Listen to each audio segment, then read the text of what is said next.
Mastery is defined as achieving the highest level of skill and knowledge in a particular field or activity. But what isn't very well known is that the mastery of anything is a journey, not a destination. My name is Jacob Pennisi. I'm the fitness director at Millsaps Training Facility. I'm joined with Bryan Johnson, the head trainer at Millsaps Training Facility. Together, we created this podcast to be your guide as you navigate the journey of mastering motocross. Welcome to MX Mastery. So that's kind of the theme of this episode is what does it take to make it as a professional? What does it take to come up through the amateur ranks and end up this, having this be your job someday, whether you're one of the top factory riders or, a privateer. Motocross training, fitness training, racing, amateur, professional, pretty much anything motocross, right? Like we plan on talking about a lot of different things. We even have some fun and exciting guests lined up for future episodes. We aren't going to give away any spoilers on who they are. But I can tell you they're good on a dirt bike, and they have lots of experience to share. So my name is Jacob Pennisi. I've been the fitness director at MTF for about 4 years now.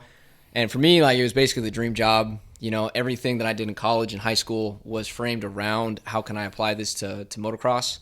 So when I got out of college, got lucky enough to land a job here. And it's been absolutely the best place to be and to learn the sport because you have people all the way from 9-year-olds up to your Justin Barcias and, Jordon Smith, Max Anstey, the best of the best, all the way down to your little tykes that are, just really starting to take this seriously. So you get different riders from all different walks of life, with all different backgrounds, all different experience levels. So it's the best place to learn about, my favorite sport in the world. So. And I'm Bryan Johnson. I'm the head trainer here. So I've been around this place before it even started. Myself, Davey, Martine, a lot of us racers grew up here, and then they started MTF, and I raced professional out of here for a little while. I ended up getting hurt, and I'd already started training a little bit and working with some of the riders, so it was an easy transition for me to make that choice to start working with the guys and decide a different career path. I knew I was in a place where I could still continue to make money and race if I wanted to, but I was going to have to find something after, and I really enjoyed this, so it was something I could start giving back, some of the things that I did right, some of the things I did wrong, learn and educate myself along the way. And I feel now, I'm 15 years in of training, and now what I know compared to what I did when I started, it's crazy. The riders teach me so much, and working with the Jordon Smiths, the Justin Barcias, after I was racing and racing with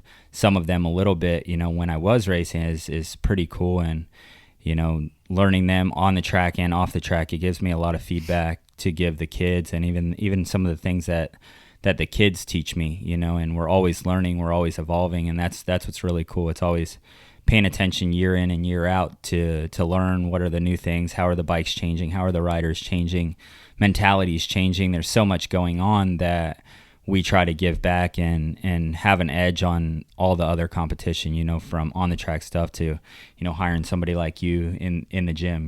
We've built from, having so many different avenues and people involved in what we do off the track that, we've kind of taken little bits and pieces from every person, and how can we use what that gym trainer had or what another one had and put towards, your knowledge and some of the experience that you have and, the things that you're learning, because the mental side of this sport is so important beyond all the science and things that go into everything. You're always exploring every avenue. So it's pretty cool, and I really enjoy it. And I think that's one of the things that gives us such a unique perspective is just obviously you've been doing it way longer than I have, but just the melting pot of people that we get, like I said before, all the different people from different walks of life. And we see a lot of people who are successful, and we see a lot of people who are not successful at the end of the day.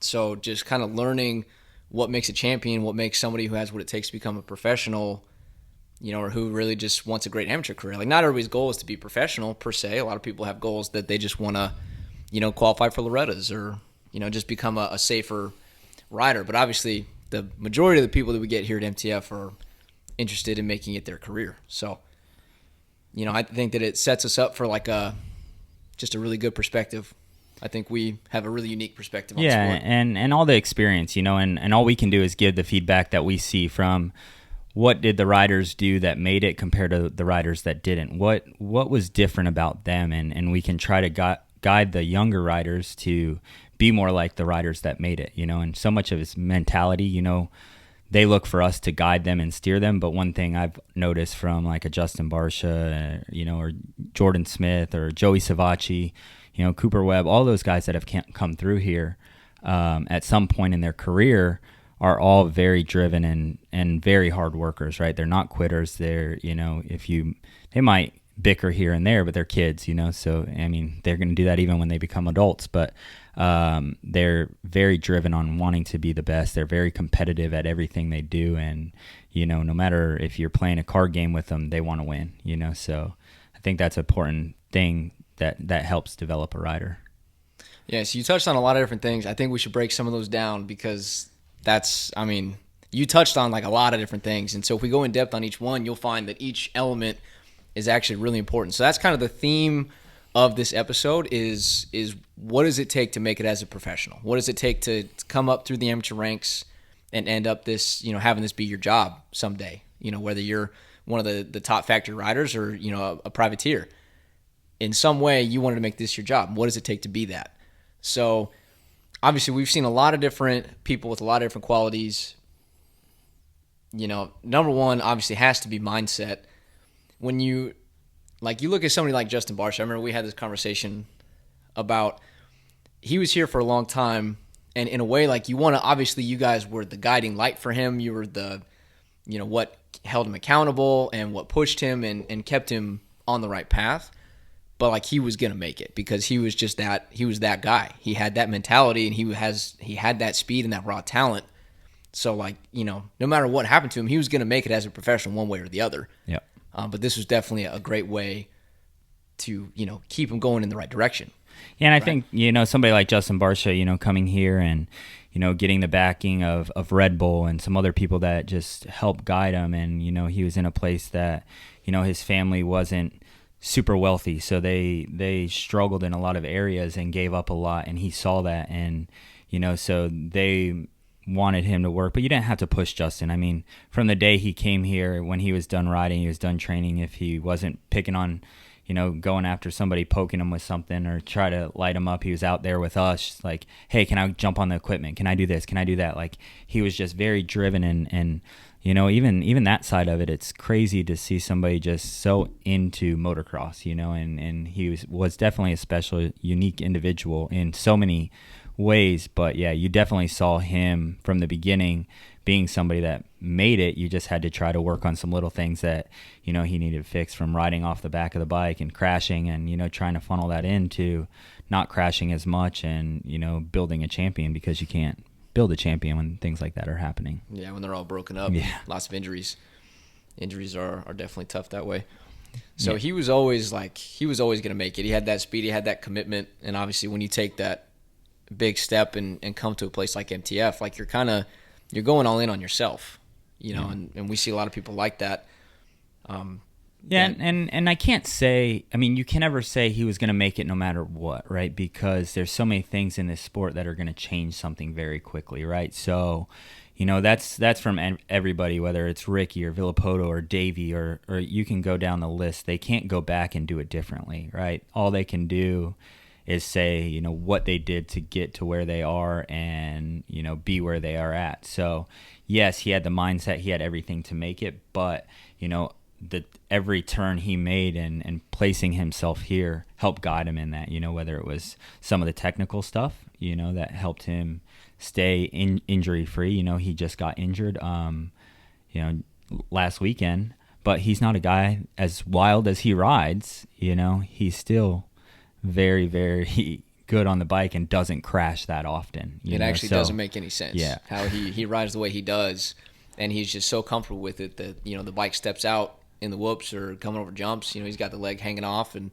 it just doesn't bother him. Yeah, and he used to ride a lot differently, and he used to crash a lot, as a kid. He'd hang off the back and he'd lose the front end, and I remember Colleen actually tying his head to the bar, in figure eights. It would be things that would break loose, but he was just a guy that wanted to She literally tied his head to the bars? Yeah, well, yeah, I guess you can say that. But we had little like stopwatches that you could yank off and it would disconnect. So it was at a very slow pace, and it would just keep his head over the bars because he just wanted to hang back. And that with a combination of fourth gear wide open, and it gets a little slick or something, and he's just over the bars, and he would do that quite a bit, on a regular basis, more like Jordon Smith as well. But Jordon just seemed to continue to do it a little bit more, I would say.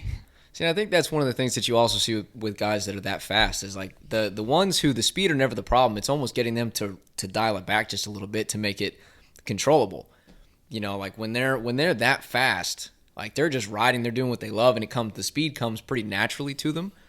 But it also ends up being the one thing that keeps them from having good results. Sometimes, right? Oh, for sure. And you talk about a Jordon Smith, like, dial it back, understand it, like second's okay at times. It's hard to, as competitive as that kid is, I always me and him have a joke that I tell him he just blacks out, and he doesn't even remember what's happening. It's not crashing, whatever's going to happen, he doesn't care. He wants to win that bad. If it's scrubbing a jump, you saw a Red Bull straight rhythm that year with, I think it was him and Shane or him and somebody. The only way basically to maybe win is saw off half the face, Oh, it was nasty. Yeah, and crashing, it didn't matter, right? He'll crash and hope he's okay. That's how bad he wants to win, and that's not easy, and that's, to build in a rider. You can't build that in a rider. You could try to tame it and funnel it in the right direction, but even that's hard, But to create what some of these riders have is very tough. Yeah, and I mean, you have to get kind of lucky that they don't grenade themselves and take themselves out, when you're trying to work with them, because you want them to go fast. Like even when we're working with some of our amateur guys that were trying to shave off some seconds before Loretta's, like it's so hard to continue to push them, even though like, dude, that's the edge right there. Like they're like right on the cusp of crashing around the whole track, but like they're so close to the time they're trying to get. Yeah, and so, finding ways to get them to go that fast without, making that error that ends up sidelining them for a while that's obviously where a lot of the challenge comes from. Yeah, and everything's a balance, and every year myself, you, and Colleen, we sit down and, where can we try to be better, and 20 years that we've had MTF, and even before MTF, myself, and Davey and Colleen and, the riders that came through with us at times, from Nico Izzy to Austin Stroop, and, the list goes on before even MTF started. There's just so much knowledge there and experience, and so many different kids, and and so many different cultures, and it's just amazing all the people that have come through. So all we do is sit down and try to build and still be better. Like how can we have less injuries, because we know that's a huge part. The less you're hurt, the more you're on the bike. Where do the risks need to be taken? Because you can't sit in a bubble either and be afraid to learn new things. When you're learning new things, mistakes are going to happen. From getting on a supercross track, we get on the supercross track all the time, and the kids absolutely love it. Are we going to have people that crash and get hurt at times? Yes. And at times people are going to be like, well, why was I on supercross track? Yes.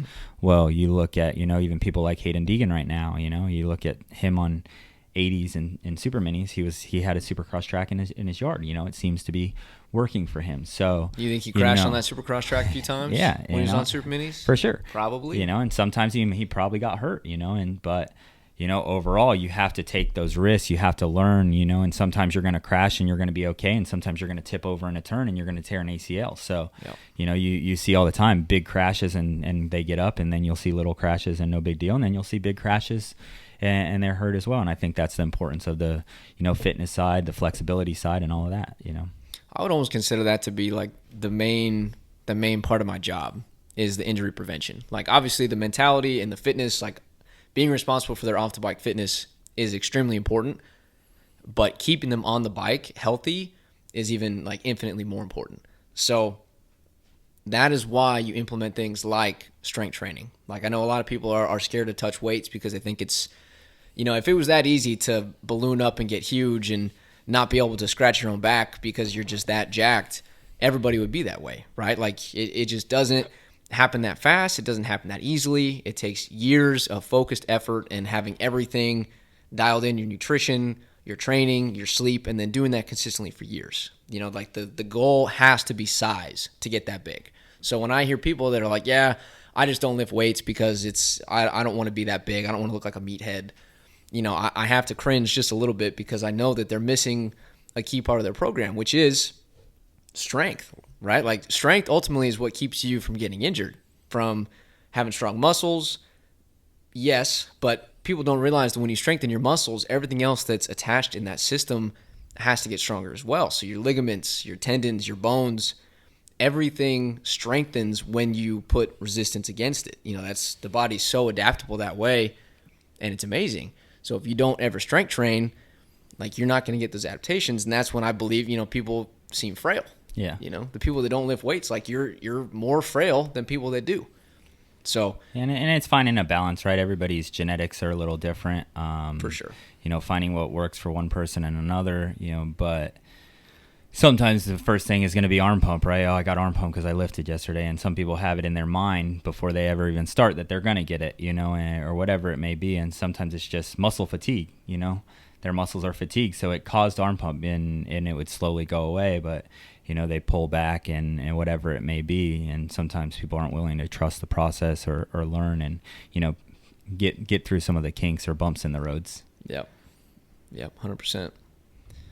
Well, and I think, like, when you look at somebody like Eli Tomac, they just put out a statistic. I forget exactly what it was, but, you know, the building process for these guys that are at the tippy top is it's like a yearly progression. Like, you look at somebody like AC, you know, he's definitely fast enough to win, but it's going to take him the seat time. He has to kind of race his way back into being capable to win. So, like, he came into the season knowing I may not get a win this season, but next season, if this season goes well, maybe I'll be in the fight. You'll get like Jordon Smith last year when he was on Firepower Honda. That was a big building season for him where he made it to every round, showing up, racing. He got the most seat time he gotten. He made it through the season healthy, and that allowed him to secure that ride with Star for the next year. And without that building season, he wouldn't have been as fast as he was and as solid as he was, you know, this year in the Supercross season. Yeah. And I think you see that with everybody from, you know, when Zach Osborne won and you know, he had that year before and then it kind of just built off of that. But most people that are very successful have a good year before, you know, very rarely, or at least a year of building, right? And building that foundation, you know, because it takes time, especially at the top. And, you know, even with our amateurs, you know, what they do today, they're not going to see for a while, you know. So, you know, we're talking about amateurs, you know, we got some really good amateurs coming up. And, you know, today we rode and, you know, Tiger Wood, we were talking about Justin Barcia and how he rides and certain things because Tiger, you know, he's one of the amateurs coming up and, you know, he was like, man, Justin's just so strong. And, you know, certain people, he's like, he must just be an animal off the bike, you know, and I'm like, he's an animal on and off the bike, you know, but it didn't just happen today, you know, and Tiger's now in a place that he's hitting puberty, he's growing, he's maturing a little bit and his muscles are going to develop, you know, the mindset's changing and, you know, every week he's going to get stronger, but, you know, the big, you know, results will show up in a year, 2 years from today, from that consistency. Yep, 100%. And what I was saying earlier about, like, you know, you look at the guys like Tomac, he has, I think he's the current, not necessarily record holder, but of the field that's out there, he has the most consecutive starts. And I don't think that's a statistic that people should sleep on because that is everything. That's the consistency. That's the showing up and getting the laps and never making those bad mistakes. Like when he crashed, you know, the couple times he's had issues this season, it's weird. Like to see him hit the ground, it's like everybody is like, oh my God. Yeah. Like everyone stops what they're doing. And like, Tomac down, you know, and the news just went crazy and all the reporters and the TV broadcasters. And I'm sure Cooper Webb was pumping his fist, you know, behind the scenes. But, you know, luckily he got pretty lucky. It was just Charlie Horse, but still, you don't see those mistakes from him very often. That's why he's successful. Yeah, I mean, Ricky had the same thing, right? He never lost an outdoor championship. He only sat out, I think, one Supercross championship. You know, so how many starts did he have? How consistent was he? You know, and did he have bad races? Of course, as Eli had a couple races that weren't consistent this year, for sure. And people sometimes jump on that bank. Oh my gosh, he got a 5th, he got a 6th. What's going to happen? Is he falling apart? And, he's got so many starts and so much knowledge. He's learned to, I think, manage it better than anybody else, and most people can't even put themselves in his shoes, because he's had those years. But, talking about strength, I mean, he's just an animal and can take those hits. And, very rarely does he have them. But when he does, he had a couple big ones this year that could have been, ending, lucky. Of the season, luck and a little bit of preparation and, just being that strong on and off the bike, I think is huge. Yeah, Ricky. You think Ricky's consistent 10 seasons in a row? I mean, like good Lord. two perfect seasons? 2 perfect seasons. I mean, the dude is walking consistency. Yeah. And, I mean, that's what it takes. I think even if you look at Eli from just a couple years ago, like back when he was on Cowie, I think he would have panicked a little bit more being in 6th or 7th. And he probably would have rode over his head to try to risk it to get up there to be on the podium. But, he knows so well now how it works and how the consistency trumps everything. And some people get upset by that because they're like, well, that's not good racing or, but it's the evolution of the sport. It's the evolution of him as an athlete. To know that he's still going to sit in a good spot with the points lead, finishing 8th place, like he's one of the greatest right now, right? I mean, for sure that's racing. And most people don't know what's going on, right? Like, he could be sick. So many things could be going on that nobody knows about. He might have arm pump the bike. They went a direction that was totally off and, make a bad call. So, manage it, do the best that you can. That's all you can do, way better than trying to get a 5th and crashing and getting 21st, because he's done that before, and. Yep. So going back to the other theme of what it takes to make it as a professional, I really think that people overestimate or underestimate what it takes as a human being to make it as a professional. Like, you look at any of the top guys that you hang out with. Like, say I spend a decent amount of time hanging out with Jordon, and everything we do ends up being a competition. Yeah. Everything. Like, we were going to shoot, some 22 gauge rifles and just pick some targets. And I'm like, oh, dude, this is sick. I've never shot one before. He's like, okay, you get 3 shots. Closest to the pin wins. Closest to the center dot wins. And he's like that with everything. He's got the mini game set up at his house, where he's got like the little basketball game and ping pong and darts, and it's all a competition. Like, I think that's a personality thing, because you look at any of the top guys, that's how they are. Oh yeah, right? Martin Dalos, same way. Marty's the exact same way. No matter what it is, if we're gonna do it, it's like we're all in and very competitive. And I think that, even the guys in 20th, barely making a main, they're probably, and I know a lot of them are, because, some are here at times, and they're very competitive in every aspect, so making it is obviously in different levels as far as money and income and things like that and factory rides, but to become one of the guys that make a main event, you're very special on a motorcycle. Yeah, absolutely. I think, even I would love to have him on at some point. If you look at a guy like JR, somebody who never would have pegged him as going to race supercross. His amateur career was, I'll let him define it when eventually we talk to him. But to see him going around and even just training supercross with these guys is pretty incredible to see how much progress he's made, And you go back to him and, being a C rider and moving up, but he hasn't had a crazy amount of injuries either. You go back to that, and that's such an important part of building. Yeah. He almost made his first night show, which was pretty cool for him, but just getting around the track and not, crashing all the time and getting injured is very hard to do from somebody from where he was at, but he got a lot of laps. He did a lot, and, he hangs around with some of the top pros and gets a lot of feedback and, feels like he fits in. And I think that's a huge important part as well.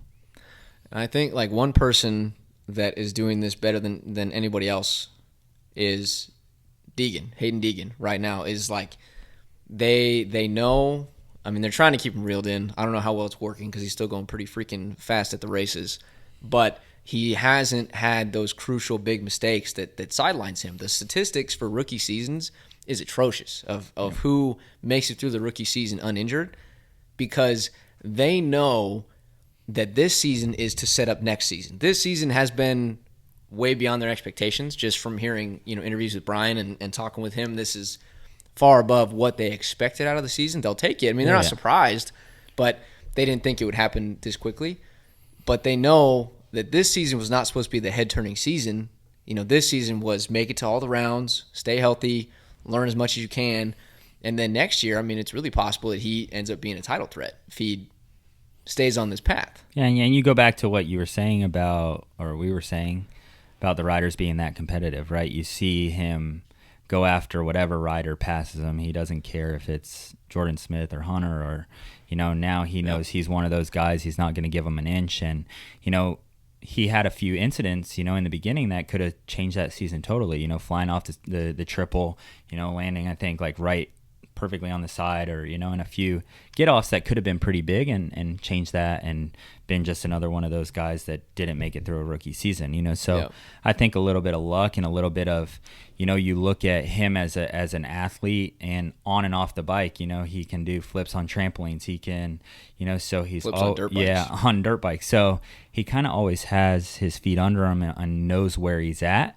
even in situations when he crashes. So, as he's flying off the bike, he's able to pick up things and put his body in a place that is less likely to get hurt, and same with like Jet Lawrence is very good. I don't know what he can do off the bike as far as flips or anything like that. He's got something. Yeah, but you see when he's crashing, he's always like already planning ahead, and not freezing and being so tight that you just snap or break, So I think some things like that are very important and help guide you to, when those bad things do happen, they're minimal still. Probably fell out of a tree as a kid, or he's got some stuff like that under his belt. Yeah, I think that's a good point. And like you look at somebody like Deegan, we had this conversation earlier, but you can say whatever you want about like his dad gave him the best bikes and the best facility, and he's always had great tracks. But when we were out at Star training, he was the first one on the supercross track, and he was the last one out there. And even after everybody had already been changed and out of their gear, and on the way home, he went and did extra laps on the whoop track they have out there because he knows that that's his weakness, right? Or he knows that's a potential weakness and just a room for improvement. So, like, the kid is working. And I don't think people give him enough credit for how hard he works. But I will say that, like, when you're that close to making it, the motivation's endless, right? Like, when you're trying to make your first night show, it's hard to stay motivated because you feel like you're so far away of the dream of winning a race or getting a podium. When you're that close and you're getting podiums, you're winning heat races, the motivation's endless. So, yeah, for sure, I've been using him a lot, just because of things like you just said about him doing extra, and he wants to succeed so bad that he's not afraid to mess up, getting into places that he's still weak to be better. He's already proved enough, so he just wants to keep building and getting better, and he's probably already looking towards next year of trying to be a contender for the championship. In a way, he was this year. He got to a place where he was in second, third, right in that area. If something happened to Hunter, obviously it would, Hunter would have had to get hurt, pretty much and not race at the last few rounds. But I've seen that happen before. That was kind of what started Chase in his direction. Sexton, when Fortner got hurt, and sometimes it's the right place at the right time, and it really changes a lot for you. Yeah, 100%. So when we talk about amateurs that are racing, like, is there anything specific you look for when, like you have your guy, you talk to somebody like Gage Linville, made his first main this season, rookie season in Supercross, and I was just having a conversation the other day where he's like, dude, he had like single-digit weekends throughout the year where he did not go racing. And maybe you can just talk a little bit about why you think that racing is so important, because, a lot of the guys that train these days, it feels like it's more about your training, not necessarily MTS specifically, but just when you see like people train for Instagram, they take a lot of videos, they have fun making edits, but they don't go racing as much. And do you have any thoughts on that? Yeah, that's probably our biggest struggle as a facility, right? Everybody thinks that now that they're at a facility, they don't need to race, right? There's so many different things at the races, and we get parents that get mad sometimes at the nationals, and it's like, well, we told you needed to go racing. You haven't raced in 3 months. Now your first gate drop is at Spring National, or Daytona, or Loretta's. Obviously, they have the regionals and things like that. But the best guys, in 450, they're racing 30 weekends of the year at least, and then they maybe take a month off and they're back, grinding. And then, our riders, and not all of them, a lot of them race all the time, but it's easy to say, okay, I'm training, I'm tired, I don't want to travel. I still did my motos at the facility, but there's so much into the gate drops. You get different riders that you're not comfortable with. You get different dirt that you're taking off the start that you have to learn to adjust to, right? It's not that same consistent start that you take off every day, so racing is probably the most important thing. And it's, there's so many pieces to building a champion, but racing is definitely one of them. And I think, since facilities have started, since we started in 2003, more and more people get away from racing, and it definitely hurts the riders more than it benefits them when they don't go get gate drops. Well, it can be tempting too, right, to drop some of the racing because it is expensive, and maybe it's not always up to the kids, and the parents are like, well, you're not going to land a factory ride from this race. So, let's just skip it. We'll save it for the big ones, and we'll go all in on those 3 races a year, and you'll show up and crush it and get a factory ride. That just doesn't happen. Yeah, it's definitely an expensive sport, so it makes it so tough. Okay, you go race and you're spending bare minimum $500, right? That's probably if you just went there for the day. If you go there for the weekend, you get hotels, you have to eat, you have to do this, and it gets to $750 to $1,000 pretty quickly. So you add that on top of your bikes and training and, everything else, then it turns into a lot of money. So it's easy to pull away from that and try to invest in other areas. So it's definitely a lot harder to race than it was, 15 years ago from a financial standpoint, So that's where it's like, well, even a local race, how much can you make from contingency? Can you make a little bit? Some people are like, well, I didn't have any competition. I won by 20 seconds. Would you be mad? You think Ken Roxon's mad when he beats the moto, in an outdoor, he wins by 30 seconds. You think he's like, oh, that was boring, and you see that happen, from talking about Tomac. It happens at the top level. Is it boring when no, it's like, I crushed the field. That's awesome. Right. So, whether it's everybody's there or just some of the people, there's still other people on that gate that you were that much better than, which I think is cool and is going to give you confidence. And the more confidence you get, you become a better athlete, better rider. Right. And even what you said with the top guys racing, 31 out of 52 weeks out of the year on the conservative side, that's not even probably considering off-season races and local stuff depending on who you are. But those are the best of the best that have already mastered the basics and they're so comfortable racing because they've done it their entire life. If you're still on the come up and you're still trying to get comfortable with the basics and, you have to be so good at the fundamentals that it's basically autopilot. And that, the way I explain it to people is that, and you can tell me if you agree or not, training is pretty much who you become, the rider that you want to be. But then when you go racing, it shows you the rider that you actually are in terms of the habits that you have. You can work a drill as many times as you want at the training facility, but if you go to the race and instantly fall back on your bad habits because you're just trying to go fast, you're not growing as a rider. You're not mastering those fundamentals. You're just racing for nothing, really. Yeah, and I mean, you can be a totally different rider when you go racing. I remember when Joey Savacci and Kyle Peters were here, both very successful in, different areas. Kyle's still winning arena cross, but I remember, when we would train here and we'd do a 30-minute moto, I mean, Joey would beat him by 30 seconds, beat Kyle by 30 seconds or a minute, and then they would go racing and Kyle would beat Joey. And obviously Joey's dad would be furious. How is that even possible?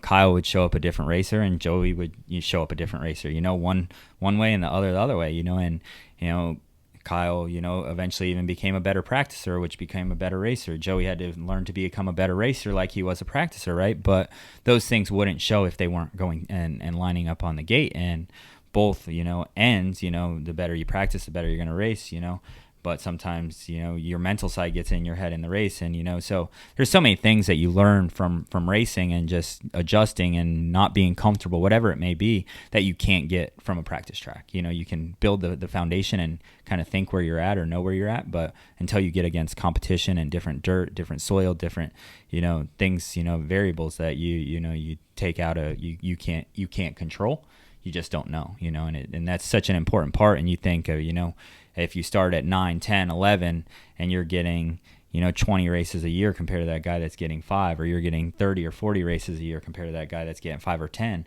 What's that going to add up to in 5, 6, 7, 8, 10 years? It's huge. Yep. So much more knowledge that you've built, to carry on to what, is going to help you make it. Do you have any thoughts on people who, maybe are racing their first race at like 17? The typical story is, I've been riding since I was 3. I rode a motocross, a motorcycle before I rode a bicycle, But when you do have people that get into racing pretty late, and now I feel like the pro age, at least the winners, the age is going up. I mean, like people that are 17, 18 that are racing for the first time, should they just not bother? No, I mean, I would say it's going to be a lot harder for you to make it, Harder obviously. to get the attention of the young, I mean, if you've never raced and you're lining up at 17, the chances, you go back to like McGrath that, rode the C class and, was a late starter, but he had such a BMX background, right? So, I mean, why you never know. You can't ever say that person's not going to make it or this person's not going to make it. I've seen people that, have gotten so much better than I ever thought they could, from seeing where they started to where they are now. So you can never limit somebody on a dream or something that they want to do, but the odds aren't in your favor to make a career out of it the later you do start. Well, probably like as you get into it, your goals will shift. Like Eli Tomac is how old? 31? Yeah, right at 30, yeah. Somewhere in there. If you're racing for the first time at 17, you're probably not going to win as much as Eli has won by the time you're 30, right? Like you have to redefine your goals a little bit. Doesn't mean that you couldn't be a professional and line up and race a supercross. Yeah, you might not win as much by 30 as he's won when exactly. He's 17. Yeah. But I think no matter what, when you start something, you might have goals, you might have dreams, but everybody that starts, I started racing.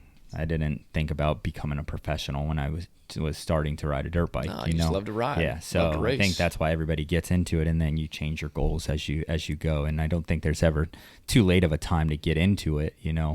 Whether you're 10, 15, 17, or 25.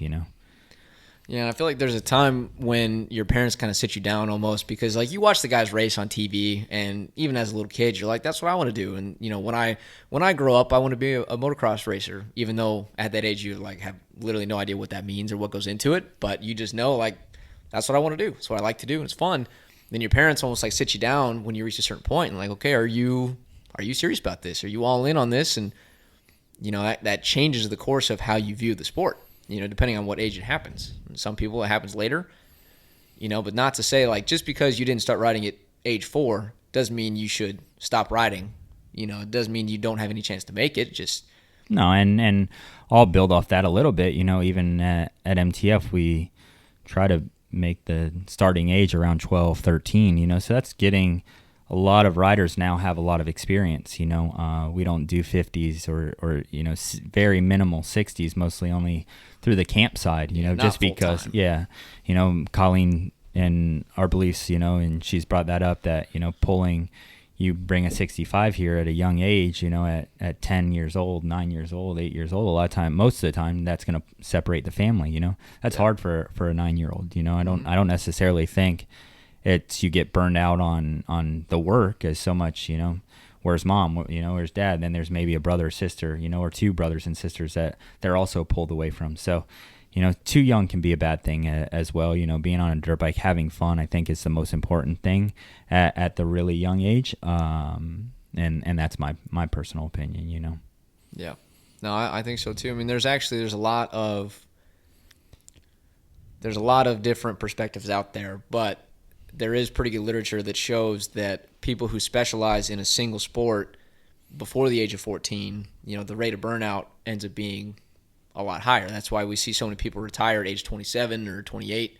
I think we're seeing a shift in that now, which is really cool. I think that we definitely need more of that shift. But just kids waiting until, after 65 to come to a facility full time is going to give them a chance at a long career rather than like a super successful and super short career. Yeah.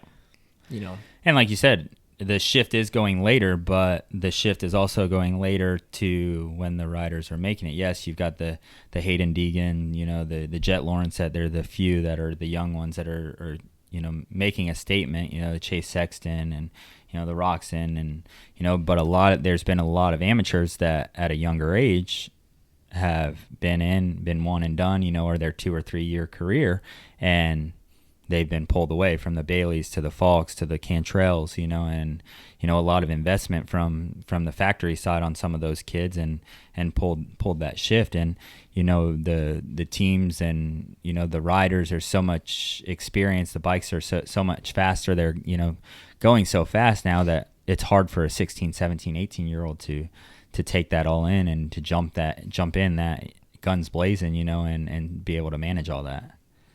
Yeah, you look at even like a guy like AC. I mean, when he started racing professionally, he wasn't even finished at puberty. He looks like, you put the two of them side by side, and you almost don't even think they're the same person. Yeah. I mean, he was so little, and then he hit his growth spurt. I think after he was hurt, he was young enough. His shoulders kept popping out. He just literally wasn't done growing, and he was demanding a professional grade athlete out of himself. It was amazing.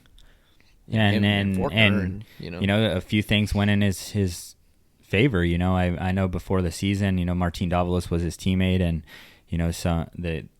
and not getting this from Martin, but people talking, before the season, he was struggling so bad, and then he goes out there first race and he wins. Like, he was struggling, but then he's the best, and then he's 3 of 5. I think he won 3 of 5 races, and the other 2 is on the podium before he hurt his shoulder. It's like, this guy doesn't seem like he was struggling, and sometimes it's just like we were talking about before. You go to the races and somebody else shows, he had so much dominance as an amateur that just came out. That's kind of all he knew, and he got a good start, and the track kind of worked in his favor. The whoops weren't huge, and so many things kind of just guided him. Martin crashed, and there was some things that just aligned, and he got his win, and it kind of started that path. Yep.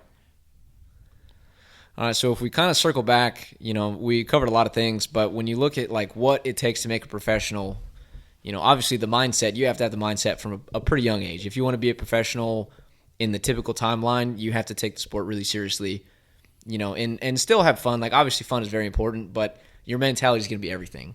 And we also see that it ends up being, you kind of have to have that competitive personality. If you're the person that, you don't like racing, you're like, I like to ride because it's fun. I like hanging out with my buddies. But, if racing literally makes you like, you feel repulsive towards it, maybe consider doing something else with your bikes and not racing. I would say definitely everybody that I've seen make it, they are so driven, and not quitters. They not saying they'd never quit or never complain, but you're guiding them and you're helping push them more, find how far you can take it before they're like, almost like, why are we doing this? Like, this is crazy, but you tell them to do 15 extra sprints after 230s, they do it, right? And it's wide open too until they're basically falling off the bike, and sometimes people talk about Davey or what, he wasn't that much of a worker. He worked, he had his everybody that knows his mom knows he wasn't allowed not to work, behind the scenes or whatever, or they slacking at times maybe, but he still, when it came to riding his motorcycle, when we were doing a 30-minute moto, he was doing it very hard, and that helped guide him, and he was always super strong on a motorcycle, and he did really work, especially when it came to motos and things like that. Yeah, you have to be ready to work. I mean, bottom line, and you have to be ready to ride, because I can talk for hours on what I see in the gym and how it translates out onto the track. And, you see, we call them red flags when we see things within people that we think could eventually be a barrier that keeps them from making it at the top level of the sport. And I get a lot of people that train from different parts of the country that reach out and they say, hey, I can only ride once a week. I really need a good gym program, and a good gym program can really, really help. I mean, I only get to ride maybe once a week, and I can function the next day. I could ride 2 days in a row if I wanted to. And if you can't do that unless you're in really good physical shape, right? I know a lot of people that ride and the next day they debate calling in sick to work because they're like, dude, I can't walk. I waddled out of bed, because it's a very demanding sport. So you need a gym program. But at the same time, you look at any of the greats in any sport, they didn't get that way by lifting weights. Kobe Bryant wasn't as good as he was at shooting a basketball because he could curl a lot of weight. Like, it just doesn't work that way. So you have to be ready to put in the seat time and really work for it. Yeah, and I think, but what you do off the bike, and everybody's cards are a little bit different. People that live up north and, maybe families or whatever, and they can't train. Justin Cooper, he was later making it, and I don't know his background totally, but he's not traditional, yeah, right? He went to school and, he rode here and there, probably didn't ride very much in the winters. And, so if your mindset is right and you're all in when you have that one day on the bike and you have a gym program off and you make the best of it, then it can still work. It might be a little later. It might take a little bit longer, but there's no one way for everybody, but there's that same guy that might only be able to ride one day and he's watching Instagram and this guy's training 4 days and he's, mentally, oh, I'm never going to be able to be somebody because I can't do that, and that guy's never going to make it, so right. I think, just knowing that whatever you have, you make the best of it. Even when we're training here, there's guys that know I only have a stock bike and that's the bike I have, and I don't have as good of tires as the other guy. And there might be the guy that dwells on that, and then there's the rider that knows, hey, that's better than most get, and I'm going to make the best of it. That's the guy that's going to make it because he's eventually going to turn someone's head to get a little bit of help, and then all of a sudden now he's going to have good equipment. He's going to have, good tires. He's going to have a bigger support system, and he was pushing when everything wasn't perfect, and then it funnels into something great. Mm-hmm. And somebody like that, we call that a finger pointer. Yeah. Someone who says my bike wasn't good enough, my tires weren't good enough, I didn't have the help I needed.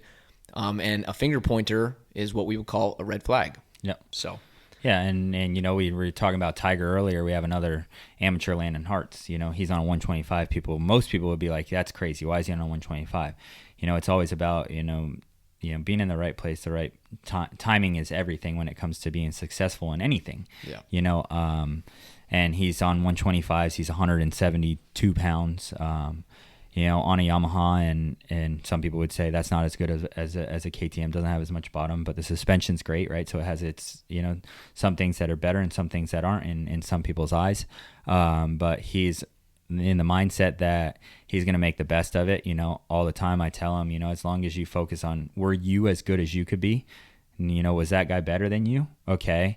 Did him being 50 pounds less than you help? Yes, that was definitely a benefit for him, but did you still make mistakes? He probably made mistakes as well, but if you fix your mistakes, then you're going to be that much better, right? So the more he focuses on just bettering himself when he gets to 250Fs and he gets, a little bit more power under him, he's going to be that much better, and holding back a year, so he doesn't get pointed out from B to A, he's going to be a little bit more mature, and those things are important to make it in this big sport. Time. We could probably make a whole episode based on how to go through the classes and how to hold back racers and how to maximize your journey. I mean, we could go forever about it. But, when you look at the grand scheme of things, who cares if you don't get a 125 title if you end up getting a 250 title and a pro ride? Yeah. Who cares? Look at some of the greats that have come through here. Jordon Smith, he was huge on a super mini, and then he was rode a Suzuki 125, which wasn't the best 125.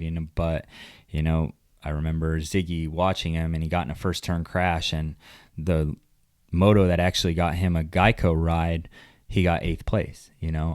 He crashed in the first turn. He got up, he was all bent, things flying everywhere, and he just wide open, and that just shows heart, right? A team manager watching that, it wasn't the guy that won, he was the guy that got 8th. Did he still win a moto here and there, and he won a 250F championship? Yes, but, it was actually the moto that he was actually his worst finish that week that, pretty much sealed him that ride.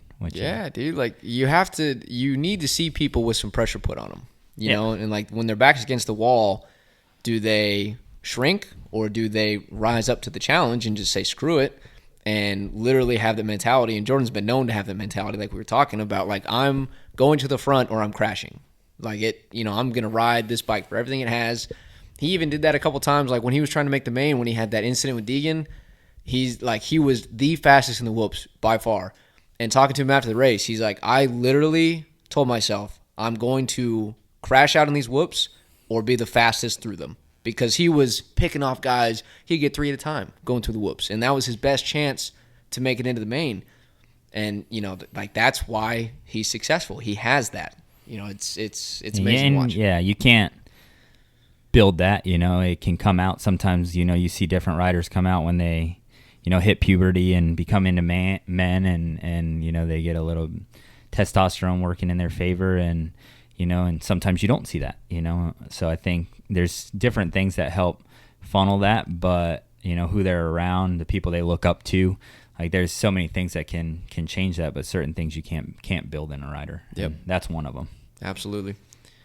All right, so now we'll move on to a segment that we're going to call Ask the Trainers, where we answer questions that are submitted by you guys, whoever listens to this podcast. And if you would like to submit a question for us to answer on the podcast, the best way to do that would be through Instagram. You can just send us a DM, either MTFMX, or you can send myself a DM.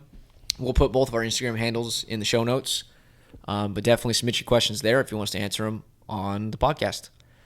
Okay, so our first question is from Jose, and his question was, how should you change your training week leading up to a race? Well, I can start with the gym side. If you're training, 5 or 6 days a week, you kind of want to have a hard cutoff for the training that's going to create more fatigue and add more stress into your system, right? So for us, usually the last hard day would be like a Wednesday. Say if practice is on Friday and you're racing on Saturday and maybe even Sunday, we're going to be done with the really hard workouts on Wednesday. Thursday would be strictly like a recovery day, maybe like a 30-minute spin out on a cycle, some good stretching, some rolling, maybe an ice bath, or, if you're here, we would do an hour in our hyperbaric chamber. And then on Friday, it's just you start your day with the warm-up and you treat it, because usually practice day is not the most challenging, especially if it's a track that you've ridden in the past and you know pretty well. So usually you just kind of reduce the training stimulus after a Wednesday. If you're practicing Friday and racing Saturday, Sunday, the last hard workout's on a Wednesday. Thursday is just purely a recovery day. And then Friday, you start your day with the normal routine, warm up, and obviously make sure your nutrition and your sleep is dialed in as well. You have anything to add to that? And everybody, picks and chooses what they like, what they have access to, depending on where you're going. People like certain routines and, things work better for some. Some people like jumping jacks before they take off the gate, whatever it may be. And some people like to jog the day before, and some people are like, no, I don't like that. I would rather swim. So I think you find what you like and, what you have access to, and, that's the importance of racing, right? Like, let's try this. Oh, that didn't seem to work. Let's try this. That didn't seem to work. Oh man, I was really on it today and I did this, and let me try that one again. Wow, I was on it again. Let me go back to this other one. Was it just a coincidence? So it's trial and error, I think, with certain things, but I think dialing it back, well, I know dialing it back after Wednesday is huge, but the Monday, Tuesday, is still pretty normal. Some people are like, oh, I'm starting a race now. I can't do anything all week, and I think that definitely builds too much, and then especially if you're racing 30 weekends of the year, how do you can't manage that, right? So definitely midweek seems to be the best option. Yeah, you'd be surprised how good you actually, or how normal it would feel to you to show up to the race with even just a little bit of soreness. The legs are a little heavy, but then it goes away with warm up. Yeah. Right. Yeah. Like if you don't have that, you might feel a little more off than if you did. Yeah, and confidence comes with working, right? When you're working hard and you're confident, you know that you've been working hard, you're confident when you line up that, nobody's been working as hard as you. You're probably going to outlast them and be better than them. Yep, awesome. All right, question number 2 is from Robert, and Robert is asking, okay, so he says, my main issue is in my corners, I'm way too aggressive with the throttle, and I end up either blowing the berm or lose traction or hop up out of the rut. Should I get one of those throttle tubes that changes how much twist you actually need to twist the throttle to get the same amount of throttle? Does that make sense to you? Yeah, they make different options that you can, normally if you took a stock bike and you turned it 3/4, that throttle tube would be max power at that, or so you can play around with that, and I don't know too many riders that have done one way or another. I think sometimes the mini riders will do it a little bit more because they have, smaller hands and, less, that they can twist the throttle, and parents want their kids to be wide open. So they make it more on and it goes to wide open really quickly. I think I can't say it can't help, right? But, it's just trying different things, try and see if it works. If it seems to help, then yeah, it was definitely a good buy, but it might be something that you don't like, So I think there's other ways to go about it, but it can't hurt to try it if you have access to one.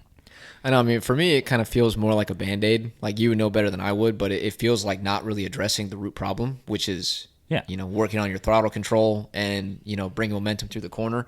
Because that's the only reason why you'd have to burn blast anyways, is because you're not very good at corners. Yeah, usually when you're getting super aggressive, you slow down too much, and the first thing you want to do in that moment is go, right? Like, you're like, I need to go. I'm going too slow. Yeah, so working in other areas on momentum and things like that is probably going to be the best route. And, people nowadays, they want an easy fix, like, and people with money especially, they're like, what can I do what can I buy? What can I buy to make me better? Make me better. And, we all have that in so many areas. I play golf a little bit, can I get a new driver to fix this slice? Can I, so we all have that, but sometimes it just takes time and repetition and learning, getting better. Yep. Awesome. All right. Our third and final question comes from John. What is the number one tip you guys have for dealing with arm pump? Dude, arm pump is one of those things we could do 10 episodes on it. It's tough because arm pump, there's so many different things that cause it, and there's so many different ways to go about handling it. I would say just like the number one thing that I've seen, and I'll turn it over to Bryan, that is that seat time tends to be the greatest predictor of whether or not you're going to get arm pump. If you ride once a month, you're going to get arm pump, like, unless you're just genetically gifted and you don't struggle with that issue. That's the only situation where that's the only circumstance where that actually is going to happen. The more you ride, the better connected you are with the bike, the better flow you have, the more relaxed you are, the better technique you're going to have. And then obviously just fitness plays a role too, right? So I think that seat time is one of the most important things.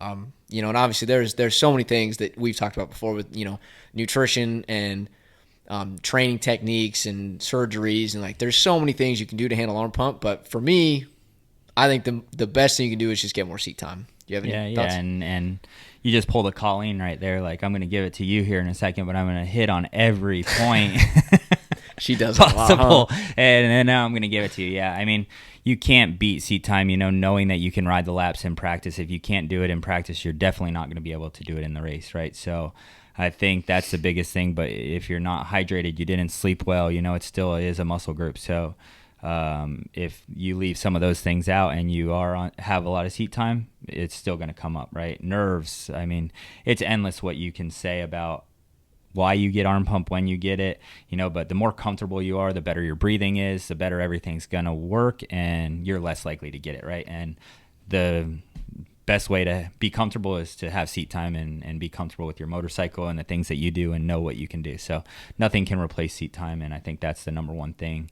Riding more, going to different tracks so you're comfortable in more areas, helps as well. And I think too, just like taking a hard look at your warm up. Like I will say that the way that Brad warms up, he's done it this way for I don't know how many years, but he goes on the bike cold and he rides as hard as he can for as long as he can. And the dude goes really freaking fast. And then for me, I warm up in the gym. I do everything I can. I still will pump up a little bit in the first moto just because of my lack of seat time, I think, and I'm just not, that comfortable, that confident. But my first session, I'll pump up a little bit. Second session, I'll pump up a little bit. But then my third session, it's just gone. Yeah. I can go the whole moto, charge as hard as I want, no arm pump. So that leads me to think that it just has to do with getting to that point, and once your arms get pumped up to a certain degree, and then the pump goes away, like the connective tissue stays a little bit stretched out, and so that's why the rest of the day, like, it will go back eventually, maybe for like the next day, but in the moment when you're nice and warm, the arm pump is less of a problem. Yeah, definitely getting warm is important, and learning your body and learning what works for you. I think, bringing up of what you said on Brad, and I think Shane McElrath was a little bit like that, if I can remember correct, when Jordon was on the team on TLD with him. I think he would get it really bad in free practice, so he would just go out there and ride the entire time really hard and, get comfortable with the track at the same time, but just put in laps, not worry about that fast lap, and he knew he was going to get arm pump really bad, and then it would just get better as the night went, and by the time the main event came, he had it worked out pretty well, and he was ready to race and ready to really get the results that he wanted. So you learn your body and what works for you, and warm up. If pumping them up really good in the beginning is the best way, and I have other, Sean Skinner was one of my teammates. The guy would actually, in an outdoor national, he would like stretch his grip like an inch and a half. Like, he was holding on so tight, but he didn't know what arm pump was. Like, he's like, is that where like my shoulders burn? Because I get that. Yeah, I get that all the time. Yeah, like, is that arm pump? Yeah. So it's just learning your body, what works. When you get it, do you even get it? Do you get it all the time? So it's just, everybody's different. And like you said, we could talk about that for hours and hours and hours and never get to the bottom of it. And everybody's going to have their opinion. But definitely finding what works for you, but a good warm up and if you do get pumped up, seems like get that pump up for a little bit, and then it's slowly going to get better as the day goes. Yep, absolutely.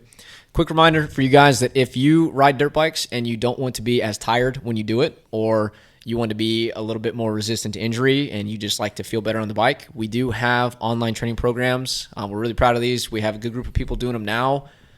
We have something for everybody. We have just like a straight up 12-week program that you kind of go at your own pace. You do it yourself. You don't need a coach.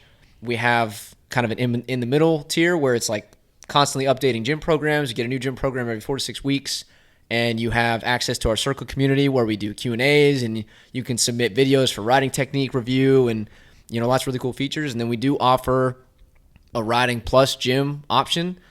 That's our most advanced group and probably our most fun group, if I'm being honest. I like working with them a lot. Where we have gym programs. We give you riding programs based on how many days you can ride a week. And it has lots of great stuff. So if that's you, head on over to the website, mtfmx.com. Check out our online training tab. And if you have any questions about it, please hit us up in the DMs or with the contact form. Yeah. Anything else you want to say? No, that was good. We've been doing that now since January, and we've built pretty good crew that's helped us build it and grow it, and we're constantly changing. And I think it's similar to what we do on the track and with the facility. You're never going to stop learning, and you're never going to try to, you're not going to continue to grow it and build it and make it better, right? So yep. We have a lot of knowledge to give everybody, and it's just funneling it to the best way for you guys to receive it through the web and internet, I think, is what we're doing now. Yeah, that's literally what we're doing. We're taking what we do here and we're putting it online for you guys to utilize. So we know, from, with our camps, we get people from Japan to South America, Australia, everywhere that come over even for a week-long camp. And, we saw a little need for riders that can't come over or that do come over and want to continue to build, right? Like, they have no access to us if they're not here. So that's why we decided to do this and make it good, right? Not just make, where you just get on here and we put videos and you watch and you go at your own pace. It's a structured program that gives you guidance, and you pull up the app and you just click and you go. And then if you have any questions or struggles or anything that concerns you, reach out to us on the Circle app, and on our community app, and or send us a direct message and we get back to you, within 24 hours and go from there. Yep. Awesome. We're really excited about it. Yeah. Thank you guys so much for listening. Yeah. We'll see you guys in the next episode. See ya.